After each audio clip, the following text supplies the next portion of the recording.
Now available in paperback and e-readers. John Haynes, 1987. Learn lessons about life and teenage love in the 1980s in this coming-of-age John Haynes story. Get your copy of John Haynes, 1987 in paperback and e-readers at Amazon.com and online booksellers everywhere. The teenager at the center of the story around the Citibike Karen is finally telling his side of the story. Now, the Citibike Karen is Sarah Jane Comrie, a white female who was featured in a video where she was arguing with 5 black teenagers over a Citibike that was docked at a station.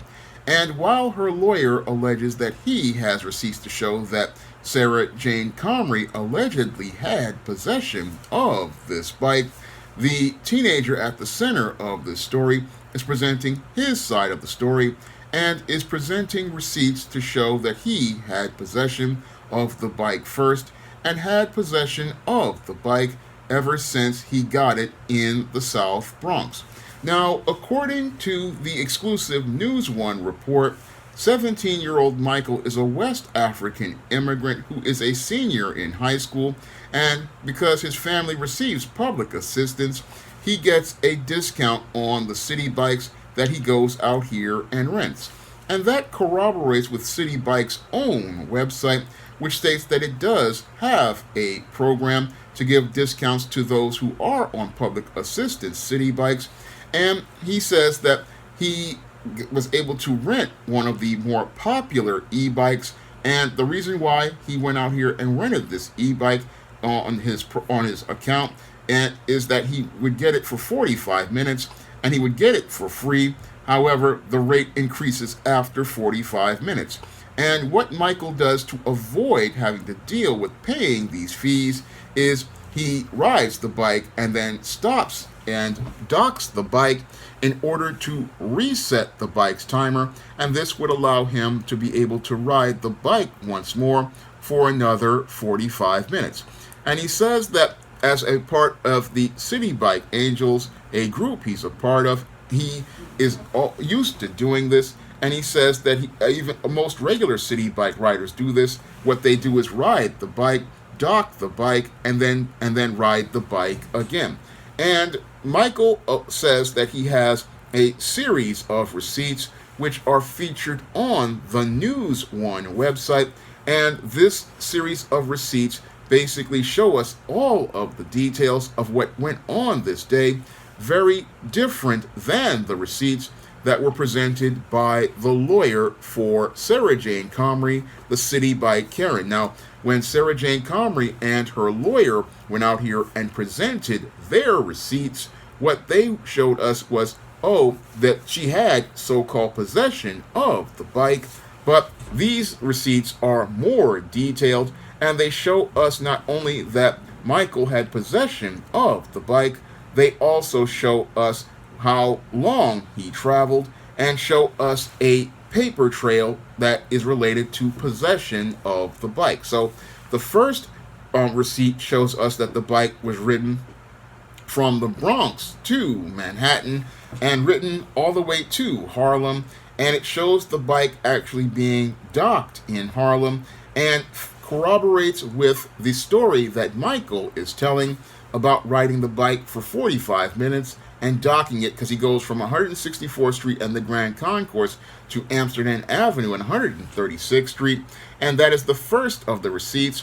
The second receipt that takes place at 6:08 as he is resting and has docked the bike shows him going from Amsterdam Avenue and 136th Street to dock the bike once more at 6:30, and shows that the bike has taken a trip from the Bronx to Manhattan, and shows the bike actually traveling, and again showing us a paper trail, and shows the bike going from the Bronx to Manhattan in Harlem, and then shows it at St. Nicholas Avenue. Then the third receipt shows us the bike at St. Nicholas Avenue and Manhattan Avenue to 1st Avenue and 30th Street, and this is where the bike was docked and this is where the bike was the center of the argument between Sarah Jane Comrie and Michael.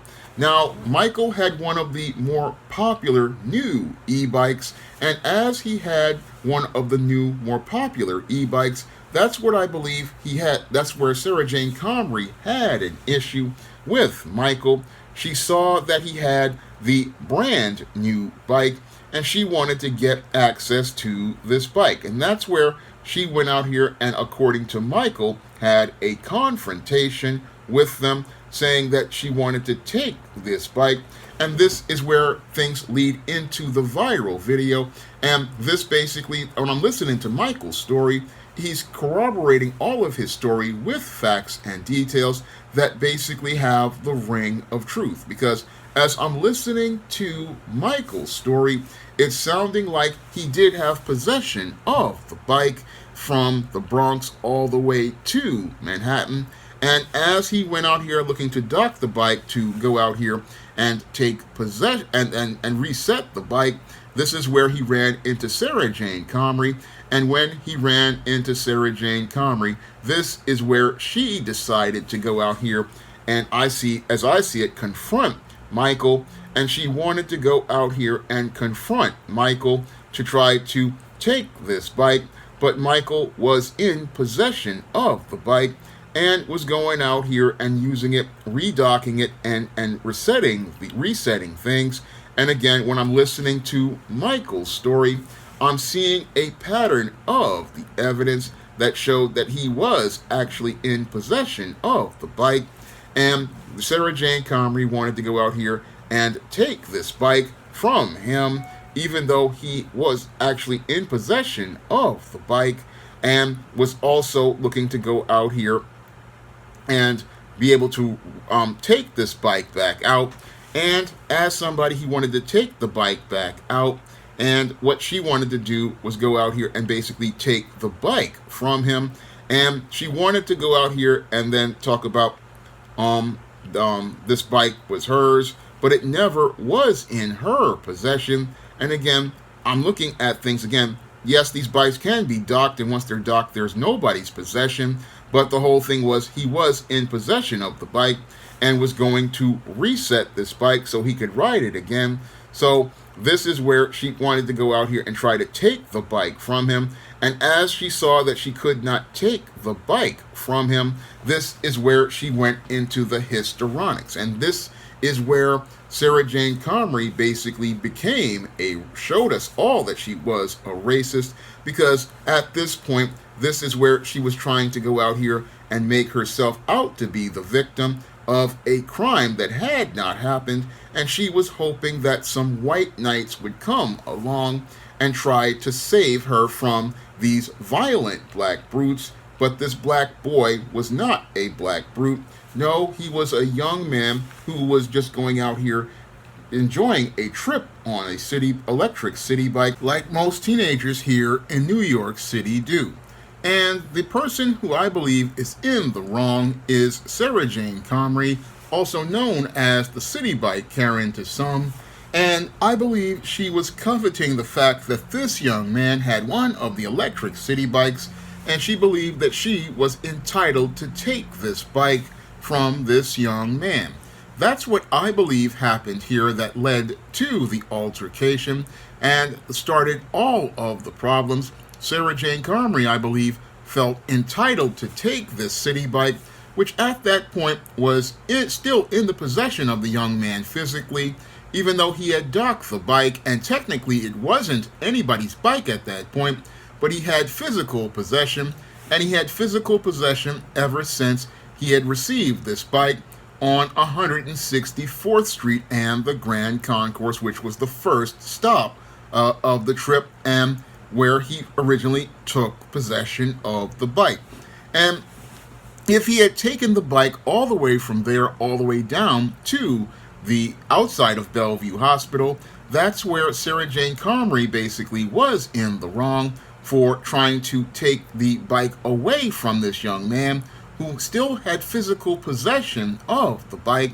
And where she really shows how much of a racist she is is when she goes into these histrionics where she's calling out for help and shows malice of forethought as I see it, because in the viral video she is seen hiding her identification inside of her bag.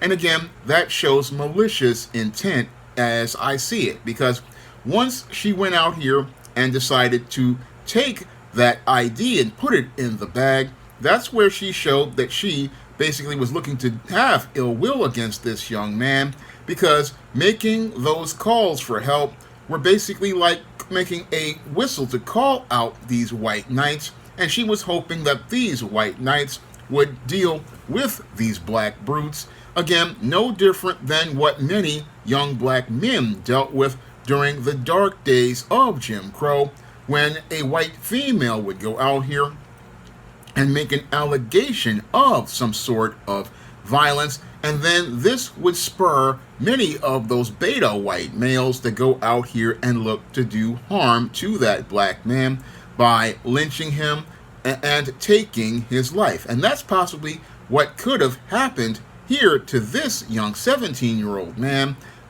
not man, but boy, because he is a boy, and this boy could have possibly wound up losing his life because this woman wanted to escalate things, all because she felt entitled to take an electric bike that she never had actual possession of, because he again had the receipts that actually show that he had possession of the bike, since it was in the South Bronx. And I find it very troubling that this white female would put a black boy's life in jeopardy over a $4.45 ride. And that really is troubling to me, that she showed how little she valued the life of this young black boy.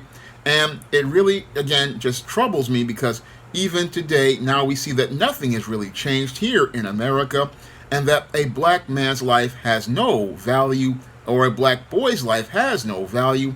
All it takes is one white female to feel that she's affronted, and she will go out here and look to try to do something to attempt to take that young man's life.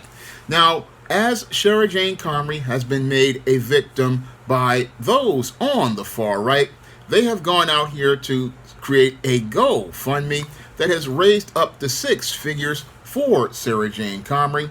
However, the young teenage boy has not raised a single dime as related to his defense. And that really shows me again the ring of truth as related to this young man's story. I mean, he's a 17-year-old boy looking to go out here and trying to finish high school, and he likes to ride these city bikes just for fun. And I see the ring of truth as related to his words, because he's not out here looking to make himself out to be a victim, and there aren't a bunch of people looking to try to grift and trying to make him into some sort of victim at all. No, he's an actual victim, and he's an actual victim who got no support, and people have been trying to demonize him as some sort of thug and some sort of criminal. But he's just like when I was growing up, a young kid who was growing up poor, doing the best with what he had. And this young man, again, just basically riding his bike, and he rode into a troubling situation where this white female just thought, oh, I'm going to take this boy's bike that he got all the way in the Bronx and leave him stranded.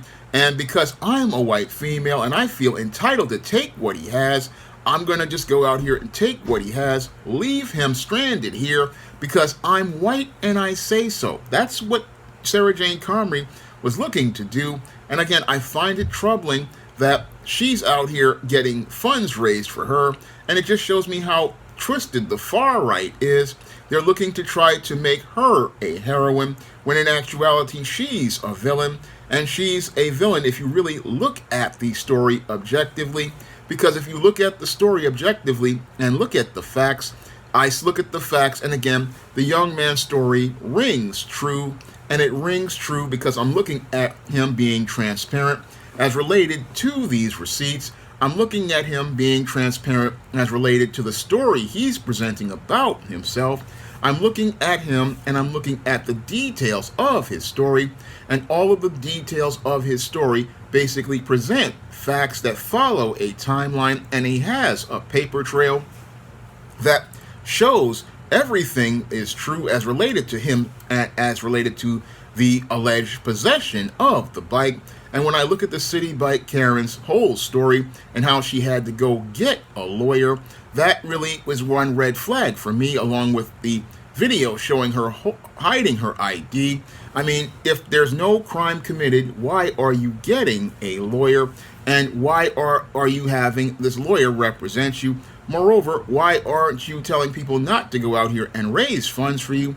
Again, I'm looking at the story of this woman's behavior, and it just shows some sort of ill intent. Now, I listened to this whole story, and what's really more troubling to me, is that you had a group of people I know are racist, and these racists have been out here looking to go out here and trying to white knight and defend this woman, and they are willing to compromise their ethics to defend this woman in her indefensible actions.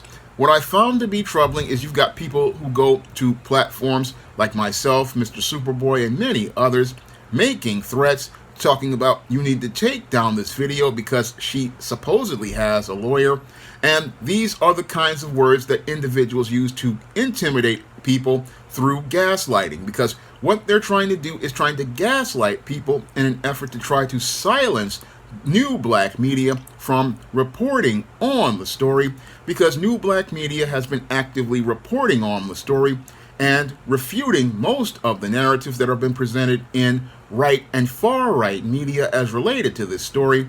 And they have been trying to intimidate us who are a part of new black media by dropping comments saying, oh, you need to go out here and delete these videos. She has a lawyer. She's going to sue people. Again, these are the unethical tactics that those who support the far right are doing to try to intimidate the press of new black media. And this just shows how little ethics they have as related to enabling and supporting a racist. And it really shows how these individuals try to go out here and try to, again, gaslight individuals, because they are trying to intimidate us into silence, but we cannot go out here and be silent. We have to call out these racists and hold them accountable, because that is our right under the U.S. Constitution, under the First Amendment, because under the rights of the U.S. Constitution, any story that is published in the press is public record, and people are allowed to make commentary on public record stories. Sarah Jane Comrie is not somebody who is above the law. No, if she was out here and she participated in this story and it goes viral and is a part of the news cycle, it is part of public record.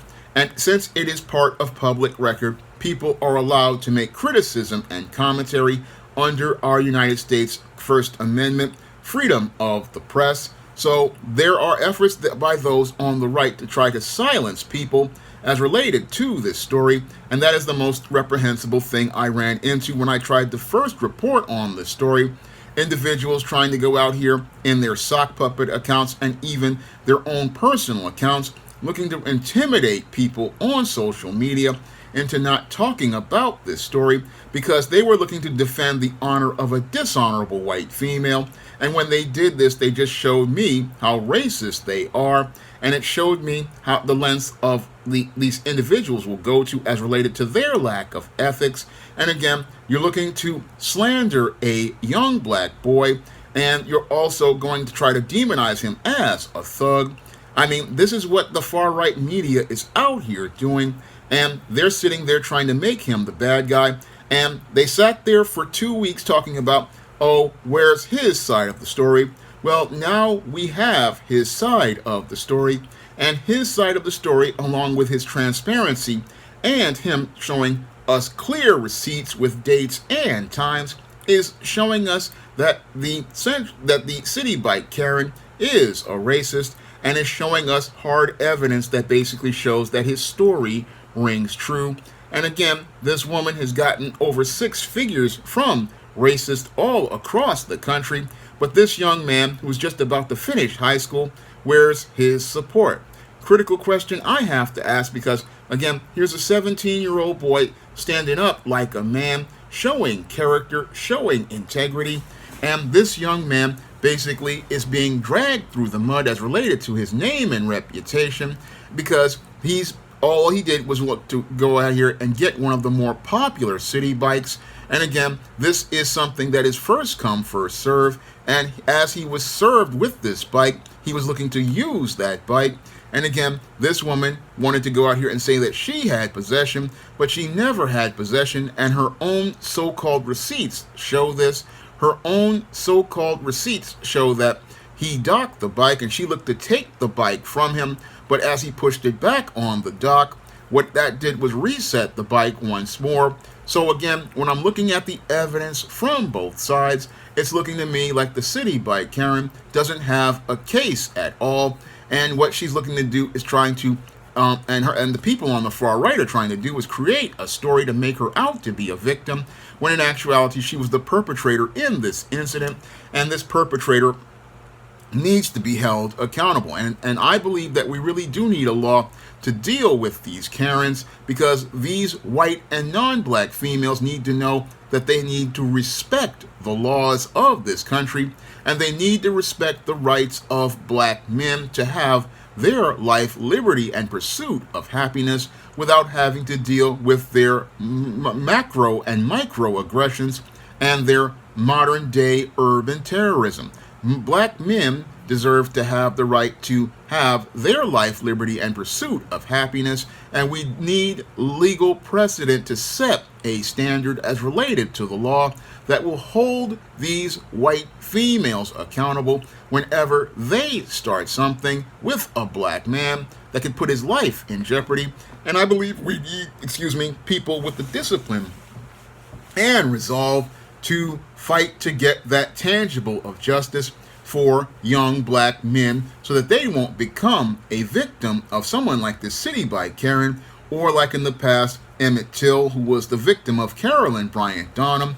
We need legal precedent to hold these women accountable, so that they know that there is a line under the law that will punish them if they go out here and participate in their acts of terrorism, as I see it. Because the only reason why these women act out like this is because they want to instill fear in young black boys, and I believe we need legal precedent to hold these women accountable. And that's what I believe the Citibike Karen incident shows me that we desperately need to go out here and push and petition for, as related to a federal law that holds these women accountable for their behavior, because their behavior, as I see it, is a violation of a black boy or a black man's civil rights. And these events basically show me that we really do need people who are out here looking to lead, not people who are weak like bootlicking Alvin Bragg, or who went out here and gave many of these Karens a pass, and gave those Karens a pass so that incidents like this could continue to go on.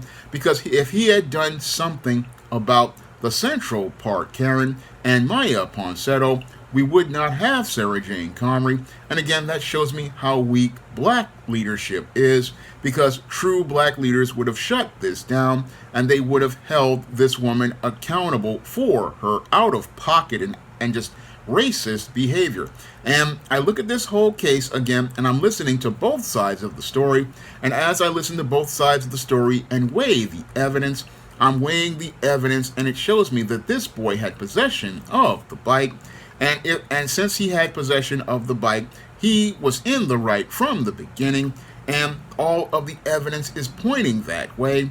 All of the evidence basically shows that this Citibike Karen was the perpetrator, the Citibike Karen was the troublemaker, and this Citibike Karen's reputation basically shows who she is. And again, I'm listening to the evidence, and again, the evidence in this alleged incident, I use alleged because you've got these legal types who want to use technicalities to try to intimidate and terrorize people. And this whole incident again shows me that you need to get all of the sides of the story. And as I've done my own research on Citibike's website, doing my own research on the video in this story, it just shows me that you have to really keep your eyes open, because we not only have these racists out here like the Citibike Karen causing trouble, we have a lot of instigators looking to gaslight people so that they can intimidate black people from preventing them from standing up and having the rights that were given to them by the Constitution in the 13th and 14th Amendments and the Civil Rights and Voting Rights Acts that were passed in the 20th century. Now, if you want to see me make more videos like this, you can send a donation to the Patreon, the PayPal, or the Cash App by clicking the links in the description box. And if you want to pick up some of my positive books on the SJS Direct imprint, like the ISIS series, the E-Steam series, the John Haynes series, and the books of the Spinsterella trilogy, you can find those books on Amazon.com in paperback and Kindle format. You can also find them at other online booksellers like Smashwords, the iBookstore, and Google Play. That's all I have to say for this video. You can comment, rate, and subscribe. Support Black-owned and Black-operated digital broadcast media. www.niceradionetwork.com. Nice Radio Network, broadcasting 24 hours a day, 7 days a week. Now available in paperback and Kindle Unlimited. E-Steam: The Sands of Time. It's action and adventure in ancient Egypt in this terrific teen time travel romance. Get your copy of E-Steam: The Sands of Time at your favorite online bookseller today.